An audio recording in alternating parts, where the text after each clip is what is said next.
Nurin. Ternyata yang dipanggil nama saya. Kita nggak bisa dipindahin karena kita sebelum ada rumah ada, di mereka udah ada duluan di situ. Paranormalnya itu. Ya berantem begitu, dia keseret ke belakang.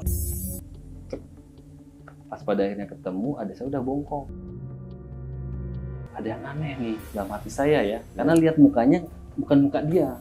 Turun turun. Istighfar. Sia tong ngeganggu aing cicing sia. Dia raganya aja sekarang sama nafasnya. Jiwanya udah entah di mana. Beliau ya mengeluarkan yang beliau bisa. Sampai mental beberapa kali ke belakang. Pak Im nggak sama sekali menyentuh kertas itu. Kembali seperti semula seperti ini. Beliau dengan kemampuannya Ya. itu lebih parah. Bah, hati-hati mau ada serangan lagi.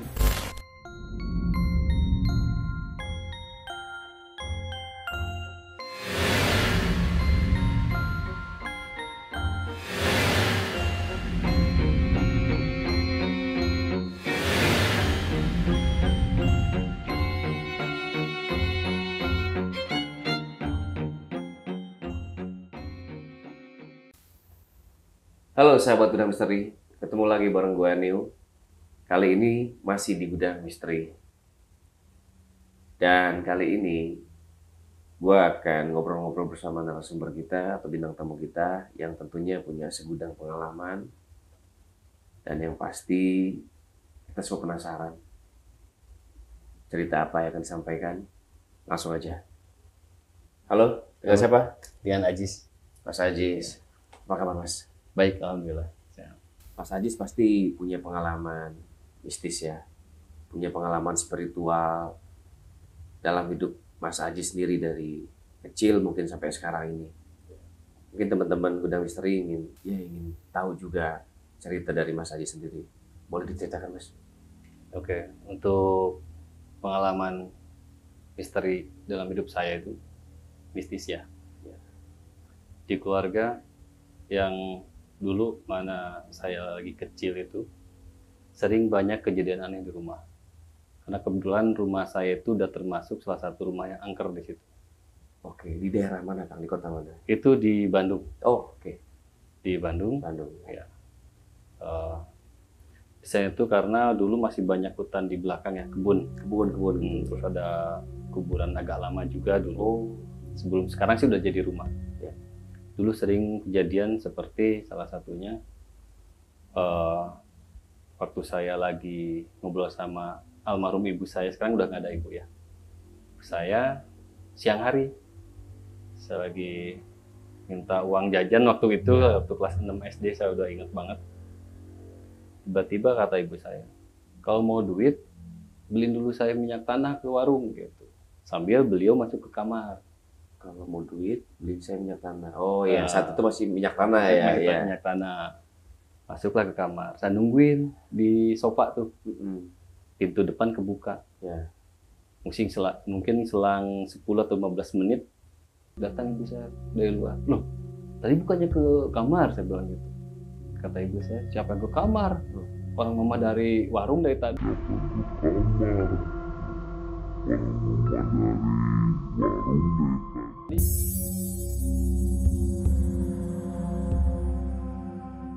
Sering kejadian seperti itu.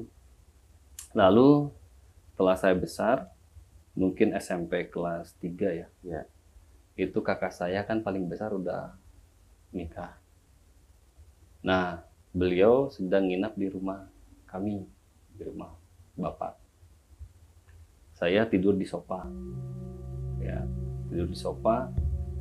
Tiba-tiba saya serasa itu nggak tahu mimpi atau apa, dibangunin sama kakak saya. Cicit, pindah ke dalam, masuk. Cicit, pindah ke dalam, masuk. Saya dengan tanpa sadar nggak sadar itu saya masuk ke dalam, masuk, tidurlah di samping istrinya beliau. Tiba-tiba kakak saya keluar, datang ya, bangunin saya tuh, nggak tahu dari mana. Ya. Bangun, kok kamu tidur di sini? Saya bilang, lah bukannya ayah bangunin saya, nggak sopan kamu. Akhirnya saya dimarahin, padahal pas siang ini diceritain begini-begini, kakak saya juga bingung. Lah, malam ke kamar mandi gak bangunin kamu, siapa yang bangunin kamu? Gitu. Oh, Itu malam tuh ya, suasana malam ya? Malam itu malam. Ya banyak lah. Ada yang bangunin gitu, ada yang bangunin. Ada bangunin. Terus nyuruh ke kamar. Masuk ke kamar, suruh pindah. Dengan setengah sadar saya pindah. Karena ngantuk berat juga kan. Iya. Lama kemudian kakak saya bangunin. Loh kamu ada di sini.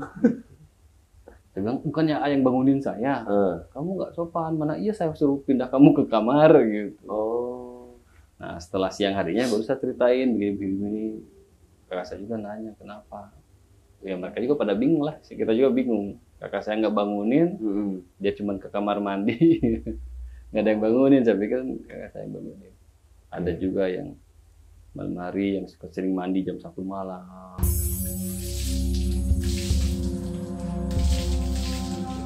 Kita masih ada pada nonton TV, ada yang mandi. Ada yang mandi tuh? Ada di rumah? Di rumah, di kamar mandi. Cebur-cebur. Kedengeran persis. Saya lagi nonton, saya, kakak saya, adik saya bertiga, yang lain udah pada tidur. Kita nonton waktu itu tinju profesional. Tiba-tiba ada yang berhenti di kamar mandi. Dikecilin lah volume TV. Mas saya, Mariam. Ternyata yang dipanggil nama saya.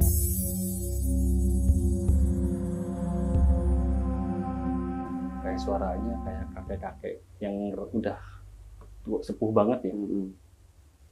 Kayak suaranya agak bergetar itu.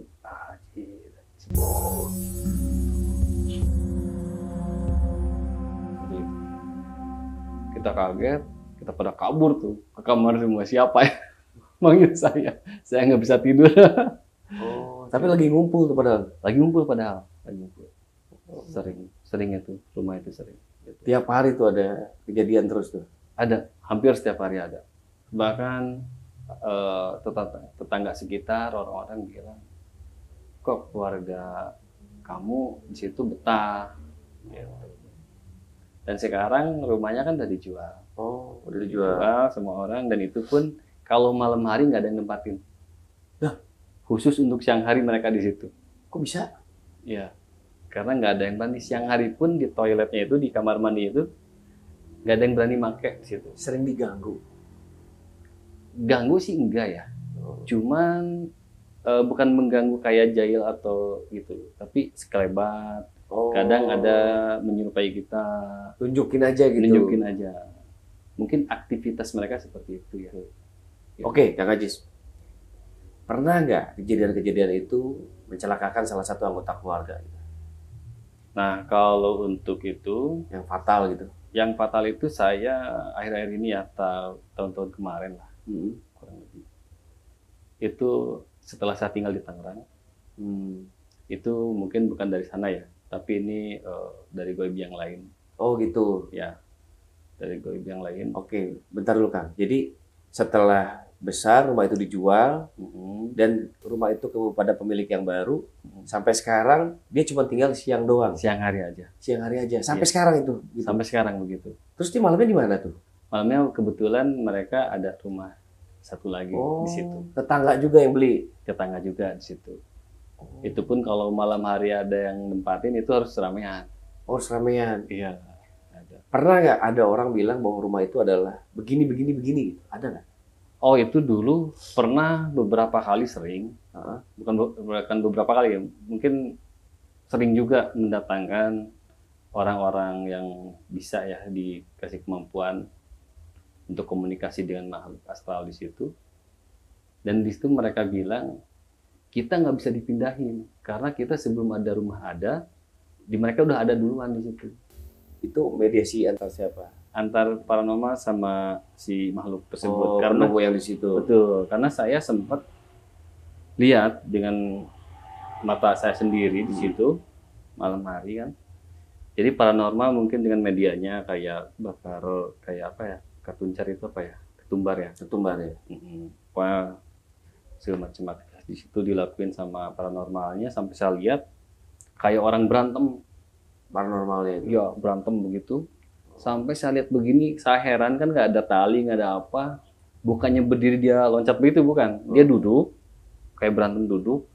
Dia keseret ke belakang.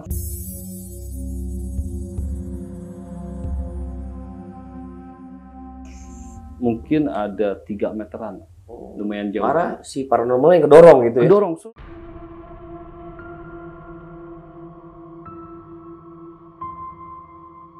gitu. Itu saat mau ngebersihin rumah itu? Iya. Oh. Terus beliau bilang, maaf mak, ke ibu saya malu, karena di sana orang tua saya abah sama emak terkenalnya. Maaf mak, di sini nggak bisa dipindahin. Gitu. Dan mereka bilang nggak ganggu. Oh. Begitu. Bahkan orang tua saya sering kedatangan kayak mustika, kayak keris, begitu. Saya sempat sore hari menjelang maghrib, almarhum ibu kan sering sapu-sapu halaman. Iya. Lagi bakar-bakar sampah, saya ikut-ikut bakar juga. Tiba-tiba, itu ada yang lempar apa tuh? Kata ibu saya. Ada yang apa? Ya ada yang lempar. Oh, lempar. Oh gitu kan, karena ada pohon pisang gitu. Dicarilah ke pohon pisang, ternyata ada 2 keris begini nih.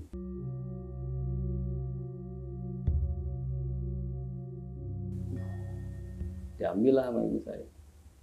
Saya lihat begini, Keris tuh. keris 2. Apa tuh? Saya nyari sama ibu. Di pohon pisang begini aja. Ya. 2 kecil-kecil segini ada. Tapi itu barang-barang itu masih ada apa nggak, benda-benda itu? Setelah almarhum ibu saya meninggal, sebelum meninggal pun waktu beliau sakit, itu kayak, itu kan tadinya buat koleksi juga ya. Simpanan, karena saya kurang mengerti juga.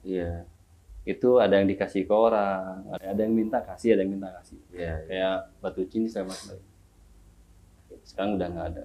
Oke. Nah setelah kejadian itu mungkin Kang Ajis dan keluarga pindah ya, maksudnya Pindah. dijual rumah itu. Nah, tapi prosesnya nggak lama tuh, maksudnya penjualan rumah itu? Nggak lama, nggak sulit. Nggak sulit. Alhamdulillah nggak sulit. Gitu. Karena harus ada orang yang tepat dong yang tinggal di rumah itu kan. Betul. Nggak semudah jual rumah nih. Kuat nggak dia ngadepin itu gitu. Pernah bercerita nggak sama pemilik baru gitu? Pemilik baru karena tetangga, mereka udah tahu dan paham gitu. Karena di lingkungan itu nggak terlalu menghiraukan masalah mistis, jadi mereka mau beli itu. Dan pada akhirnya mereka pun tetap cerita waktu ketemu mas saya, di sini katanya bukannya sieun, kata kalau orang Sunda ya. Bukannya takut lah ya? Iya, bukannya takut, tapi apa ya, risih gitu. Pemilik baru tuh risih, merasa risih gitu. Kadang lagi tidur, ada yang lewat, ada yang buka gorden gitu. Jadi mereka nggak bertanya seperti itu. Jahil ya? Jahil gitu. Oke. Tapi tidak ada yang membahayakan selama ini ke anggota keluarga, nggak ada ya di situ ya? Nggak ada. Ke pemilik baru juga sama nggak ada ya? Sama nggak ada. Oke, nah Kang Ajis, dari perjalanan hidup Kang Ajis ini ada nggak kira-kira yang memang yang mencengangkan, yang membahayakan salah satu anggota keluarga gitu, ada nggak sih? Kalau gangguan mistis yang luar biasa sampai keluarga heboh, satu keluarga bahkan teman-teman ya, itu sempat kejadian kealami sama adik saya sendiri. Adik kandung ya? Adik kandung yang bungsu. Gitu. Karena kami 7 bersaudara, laki-laki 5, perempuan 2. Itu yang laki-laki yang bungsu.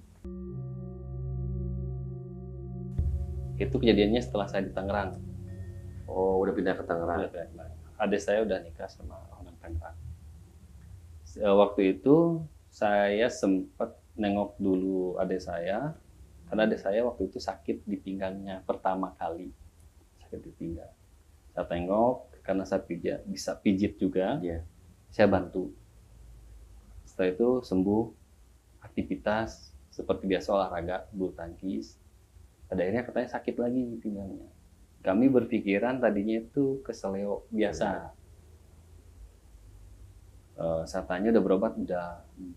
Berjalannya waktu beberapa tahun kemudian, karena kami kegiatan masing-masing jarang ketemu biarpun deket. Pas pada akhirnya ketemu, adik saya udah bongkok.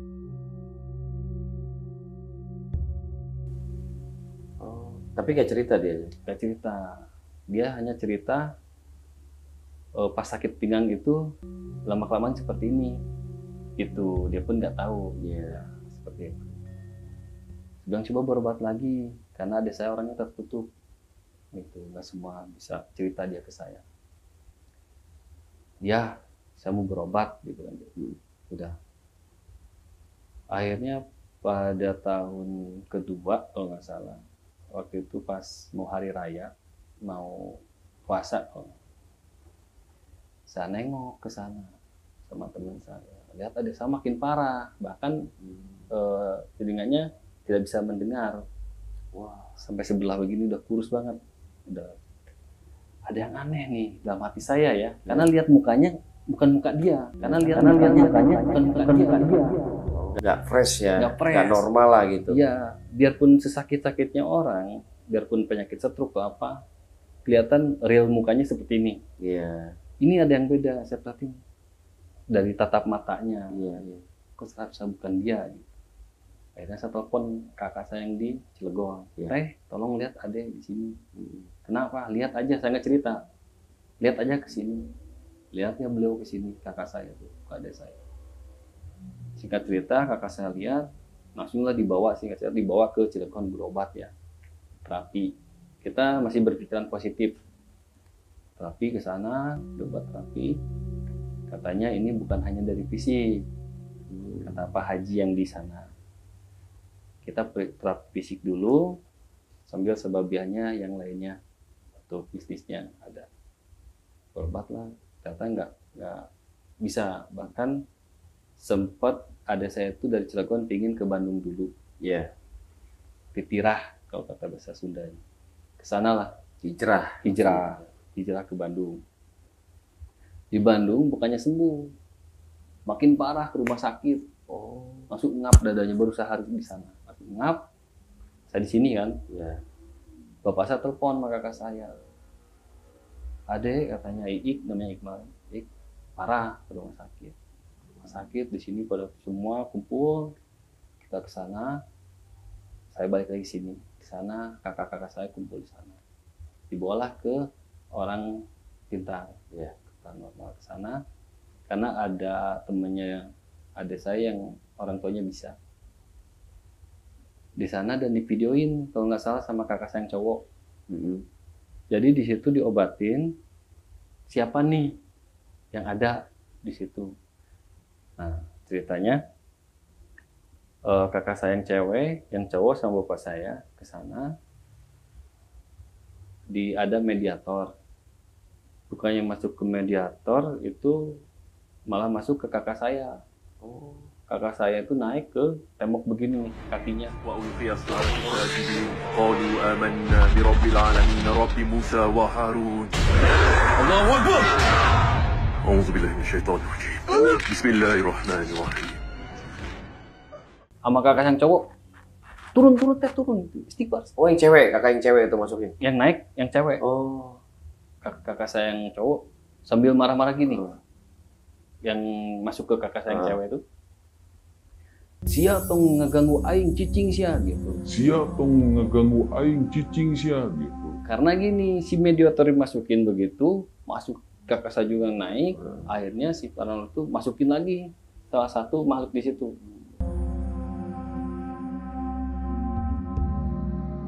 Masukin lagi mediator. Ditanya, ini siapa yang marah-marah? Yang masuk ke mediator, dia kan berani ngomong, malah begini aja, begitu. Cicing siapa gitu. Gitu ceritanya. Singkat cerita, setelah pulang dari situ, itu pun nggak, ini kata si bapak paranormalnya, maaf, mudah-mudahan Allah masih bisa bantu karena dari penglihatan batin saya, Iik itu hanya raganya aja sekarang sama nafasnya, jiwanya udah entah di mana.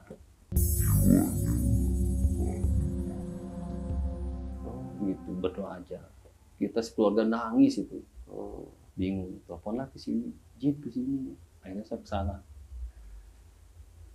Kesana langsung masuk rumah sakit kan ada saya. Ada saya di rumah sakit. Saya malam hari ke sana, tiba di sana. Ada anak buah ya, namanya Pak Won, RW juga di sana, Pak RW. Kita ke boleh sebutin namanya Pak Iim, ya, orang dikasih kelebihan sama Allah ya. Jemput beliau. Terus di perjalanan kata Pak RW, Bah, sama saya di dalam mobil itu saya, bapak saya, Pak RW sama Pak Iim yang paranormal ya. Beli rokok jarum coklat, ya, 2 bungkus. Belilah saya yang beli sendiri rokoknya, beli 2 bungkus. Ini Wak, Kata saya, pegang aja sama Haji. Ya udah, saya pegang, saya kantongin. Nah, sampailah ke tempat Pak RW. Saya, bapak saya, kakak saya cewek 3 orang, kakak saya cowok sama istrinya di situ ngumpul sama Pak Iim juga, ngumpul situ kayak mau kita ngaji biasa. Rokoknya saya pegang. Ya. Saya bilang, ini gimana Wak rokoknya? Pegang aja. Dua-duanya, enggak, yang satu buka aja, yang satu buka buat di situ simpannya. Yang satu saya pegang. Buat ritualnya lah gitu ya istilahnya ya. Saya pegang aja, yang ini saya pegang. Enggak dibuka, yang satu enggak buka.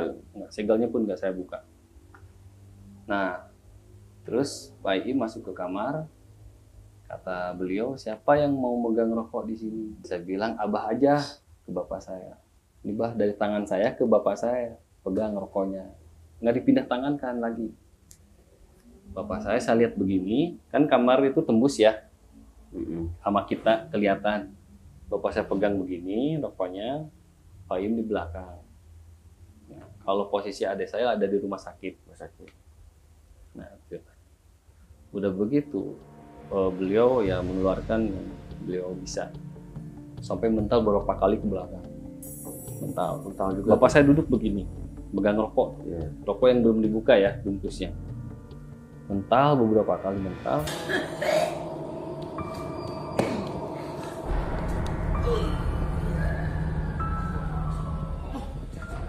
Akhirnya kita bantu juga sama doa-doa. Udah selesai, alhamdulillah katanya bisa. Udah bawa. Ini si rokok dari tangan bapak saya itu dikasih ke saya lagi langsung. Hanya 2 orang, saya sama bapak saya. Saya kasih. Kata Pak Iin, silakan yang habis buka rokoknya. Saya buka tuh, bismillah. Saya buka, itu udah hitam. Putih udah hitam. Itu kayak apa ya, kayak Gosong. kapas udah lama itu udah lapuk. Iya. Nah, dibuka, dalamnya tuh macam-macam lah, ada rambut, ada jarum, ada paku.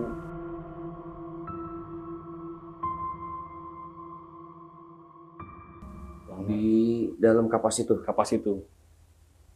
Udah saya buka semua, pada nangis tuh, semua kakak saya nangis.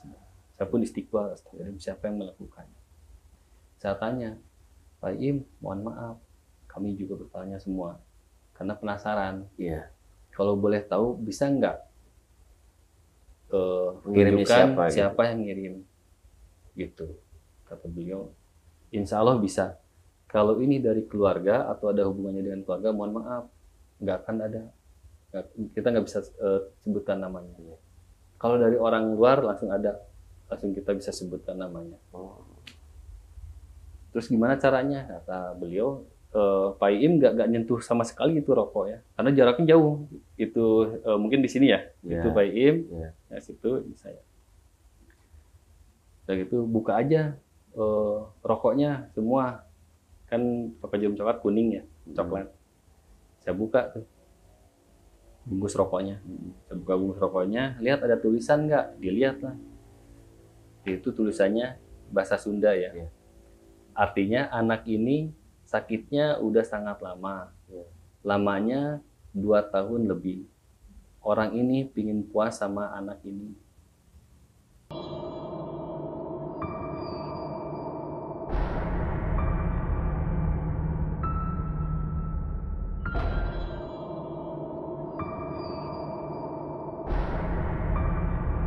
Kita berdoa ke Allah, mudah-mudahan anak ini masih bisa dibantu. Di tulisannya nih masih ada di saya, tapi bertulisan bahasa Sunda ya. Tulisan lama itu tulisannya udah. Terus orangnya yang tidak suka sama anak ini pergi ke dukunnya sekian tahun. Terus biayanya disebutin juga biaya. Biayanya habisnya 2 juta sekian. Mungkin dia setiap ke dukun ngasih 50.000. Tapi di situ tidak tertulis siapa yang kirim. Kita juga nggak bisa menerka siapa dalam keluarga yang seperti itu. Udahlah, adik saya pun nggak tahu tuh udah sekarang ini saya kasih tahu. Gitu. Sudah Ya, saya foto ada nanti, saya foto itu. Setelah itu kata Pak Im, ini gimana? Mau dibalikin atau Dimaafkan. dimaafkan? Kami keluarga bilang, Pak Im, kita balikan aja, tapi jangan diapa-apain. Pengirimnya balikin aja sama goibnya. Tapi orang itu jangan diapa-apain. Bisa balikan aja sama biayanya. Kita oke, semua sepakat. Biaya si orang tersebut dibalikin, dimasukin ke dalam satu kertas biasa, diikat. Yang masuknya pun bapak saya, yang ikatnya pun bapak saya. Semua sama jarumnya tadi tuh diikat, tapi kertasnya nggak dibalikin, yang ada tulisannya tuh. Cuman media dari yang kirim, diikat, dibungkus, dikaretin semua. Pak Im nggak sama sekali nyentuh kertas itu. Kembali seperti semula, seperti ini. Beliau dengan kemampuannya itu lebih parah, sampai mental berapa kali itu, lebih lama, balikinnya lama banget.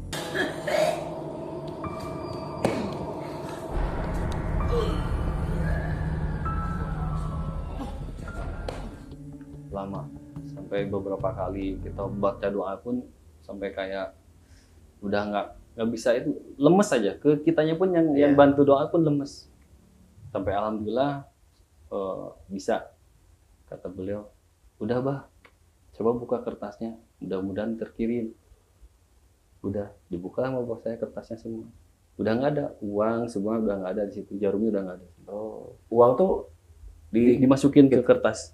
Dimasukin ke kertas. Iya, disatuin sama jarum segala. Sama benda-benda yang tadi itu. Semua aja, pokoknya maharnya itulah istilahnya gitu. Mahar segala macam udah dibalikin aja ke orangnya. Udah, itu udah kosong si kertasnya, karena Pak Im sendiri nggak nyentuh sama sekali itu kertas. Karena saya ada di situ. Uang juga udah nggak ada, hilang. Goib banget ya. Goib banget. Kalau nalar kita kan nggak nyampe. Iya. Itu kekuasaan Allah ya. Melalui Pak Im tersebut. Udah gitu, udah dibuka. Udah kita berdoa, mudah-mudahan Allah bisa selamatkan adik saya, Iqmal. Udah, singkat cerita, besoknya saya ke rumah sakit. Saya nunggu aja. Iqmal sedikit teriakan, dia lemas gitu, Pak Hajid gitu. Saya lihat, panas, ternyata oksigennya Lepas. Kayak air mendidih itu berpeku, kan sentral kan di sini kan, gede gitu ke sini. Saya lari, laporan itu oksigennya kenapa berlebihan gitu. Karena saya manual di sini nggak bisa dikecilin, nggak bisa. Mereka lihat, penjaganya langsung kontak orang yang di sentralnya, matiin dari atas, dimatiin, tapi ini tetap masih keluar. Saya bilang, dok, udah cabut aja. Pas mau dipindahin, digeser, itu buah, oksigennya meletus, Bedak itu. sampai orang rumah sakit itu bingung. Istighfar ya mereka. Pak, kata dia, saya udah matiin dari atas, tapi kenapa masih keluar oksigennya di sini? Gitu. Sampai energinya itu masih kuat ya. Masih kuat. Gitu. Karena kata beliau Pak Im itu gini, sebelum saya ke rumah sakit, Bah, hati-hati, saya kan jaga Aziz. Mau ada serangan lagi. Mungkin terakhir, mudah-mudahan aja selamat. Itu sebelum saya ke rumah sakit, makanya saya jaga di sana, sama kakak saya cewek itu.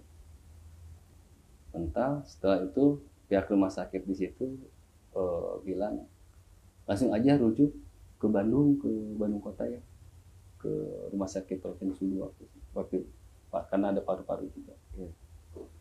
Rujuk ke sana, kita berdoa. Terus saya ke Pak Im lagi, beliau bilang, insya Allah ini tinggal medisnya. Gitu. Alhamdulillah kami lega semua tuh. Alhamdulillah lega tuh. Dan sampai sekarang alhamdulillah adik saya sehat, bisa bulu tangkis lagi. Alhamdulillah. Berarti non medisnya sudah dibersihin. Udah. Metafisiknya ya. Tinggal yang Bimbing medis. saya.